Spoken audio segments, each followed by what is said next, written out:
할렐루야. 4월 15일 화요일 원포인트 큐티에 오신 여러분들을 주님의 이름으로 축복합니다. 오늘 말씀은 마태복음 14장 22절부터 36절입니다. 예수께서 즉시 제자들을 재촉하사 자기가 무리를 보내는 동안에 배를 타고 앞서 건너편으로 가게 하시고 무리를 보내신 후에 기도하러 따로 산에 올라가시니라. 저물매 거기 혼자 계시더니 배가 이미 육지에서 술이나 떠나서 바람의 거스름으로 물결로 말미암아 고난을 당하더라. 밤 사경에 예수께서 바다 위로 걸어서 제자들에게 오시니 제자들이 그가 바다 위로 걸어오심을 보고 놀라 유령이라 하며 무서워하여 소리 지르거늘 예수께서 즉시 이르시되 안심하라 나니 두려워하지 말라.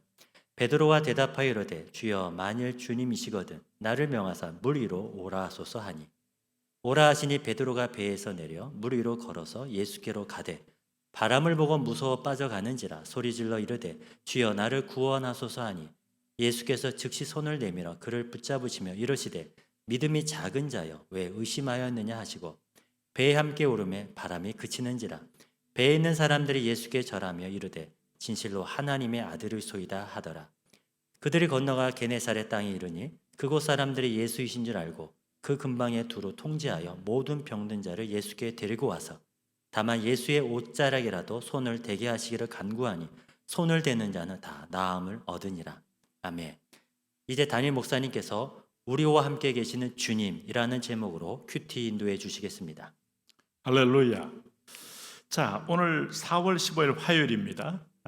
마태복음 14장 22절에서 36절을 통해서 오늘 표저가 방금 선포된 대로 우리와 함께 계시는 주님, 다른 말로 하면 임마누엘, 하나님이 우리와 함께 계시다.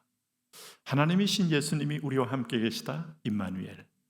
자, 우리는 요한복음 1장에서 말씀이 육신이 되어 우리 가운데 거하심에 우리가 그 영광을 보니 아버지 독생자의 영광이요 은혜와 진리가 충만하더라. 말씀이라고 표현했어요.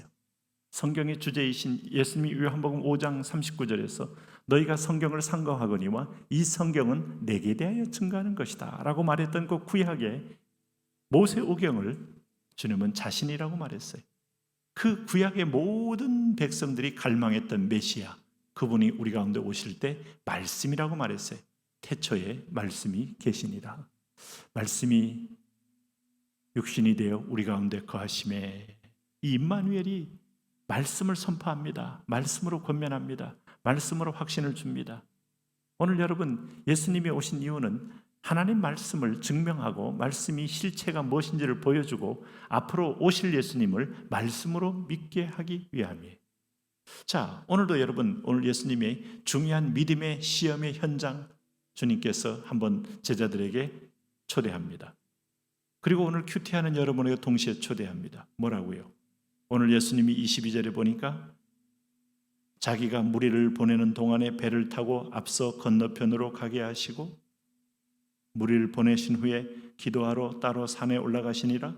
저물매 거기 혼자 계시더니 배가 이미 육지에서 술이나 떠나서 바람이 거스름으로 물결로 말미암아 고난을 당하더라. 예수님은 제자들을 먼저 재촉했습니다.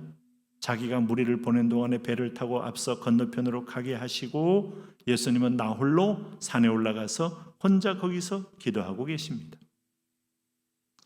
자, 제자들에게 풍랑과 어떤 위기가 전혀 몰랐을까요? 주님은 알고 계시지만 이것을 믿음을 드러내기 위하여 예수님의 시험은 넘어지게 하는 시험이 아니에요. 고시에서 보는 우리 노예에서 보는 고시가 있어요. 뭐 장로고시, 전도사고시 합격을 시켜서 세워드리기 위함이지 떨어뜨리기 위함은 아니에요. 근데 오늘 여기 보시면은 이 예수님께서 이제 나 없는 너희들끼리 항해하는 것을 믿음으로 말씀으로 확신을 한번 가져라. 이렇게 이제 주님은 제자들에게 확인시켜주고 싶은데 오늘 24절 말씀 보니까 시험의 풍랑이 옵니다. 이게 인생이에요. 배가 이미 육지에서 술이나 떠나서 바람이 거스림으로 육지에서 술이면은 갈릴 바다가 뭐 끝없는 바다는 아니거든요. 주변이 다 보이거든요. 술이라면 이미 한가운데 들어온 겁니다. 진퇴양난의 자리, 앞서가기에도 두렵고 뒤로 물러가기는 더 두렵고 그런데 여기서 바람이 거스렸다, 역풍이 불어서 전진하기 힘들었다, 노를 젓기도 피곤했다. 이제는 그 더 바람 속으로 들어가야 할 위기를 맞게 되었다. 이게 인생이에요. 오도 가도 못하는 이 상황에서 어떻게 할까? 그러면서 역풍이 불어요. 돈을 버는데 돈이 잘 안 벌리고 오히려 마이너스가 나요. 이것을 계속 유지해야 되는지, 잡고 있어야 되는지, 아니면 헌금하고 나니까 생활이 너무 쪼들려요. 역풍이 불어요. 하나님은 분명히 채워준 줄 믿었는데 이것이 과연 맞는 말인지. 자, 시험이 올 때가 있어요. 시험은 테스트이지 걱정하지 마세요. 어떤 때는 몸이 낫기 위해서 좀 더 봉사하면 건강해질 줄 알았더니 건강이 더 악화돼요. 아니, 시험이라는 건 여러분, 잘 되는 방향은, 시험은 당연히 시험이 아닙니다. 아니 뭐 내가 다 아는 것만 대학생에게 여러분 초등학교 산수 문제를 주는 걸 시험이라고 합니까? 네. 그래서 거스림으로 물결로 말미암아 고난을 당하더라. 이 물결이 인생의 역풍의 물결이 있어요. 질병의 물결, 재정의 물결, 관계의 물결. 그럴 때 제자들은 그 안에서 얼마나 힘들었겠어요. 그 밤에 예수님은 이제 타이밍 맞춰 찾아오는 겁니다. 밤사병의 한밤중에. 그것도 바다 위로 걸어온다는 말은 뭡니까? 풍랑을 지배하고 오늘도 부력의 원리를 뛰어넘어 통치자의, 창조자의 모습으로 온다는 얘기죠. 그럴 때 26절을 보세요. 첫 번째 제자들의 반응, 바다 위로 걸어오심을 보고 이제 봤습니다. 흰옷이 예수님인 것을, 실루엣인 걸 알아요. 아까 낮에 헤어졌던 그분이라는 실루엣하고 똑같은 걸, 또 비슷한 걸 느껴요. 그런데 이 사람들의 반응은 유령이라 하고 무서워하여 소리 질렀다. 아, 유령이다. 뭐 요한계시록에는 바다가 악령들이 사는 곳이고 그 바다에서 올라오는 이 영들이 무서울 수밖에 없고, 또 어부든 누구든 수많은 귀신들을 숭배하잖아요. 여러분, 포세이돈이 뭡니까? 바다의 신의 이름 아닙니까? 이 사람들도 거기서 결합된 여러분 바다의 귀신이, 바다의 유령이 올라왔다고 보겠죠.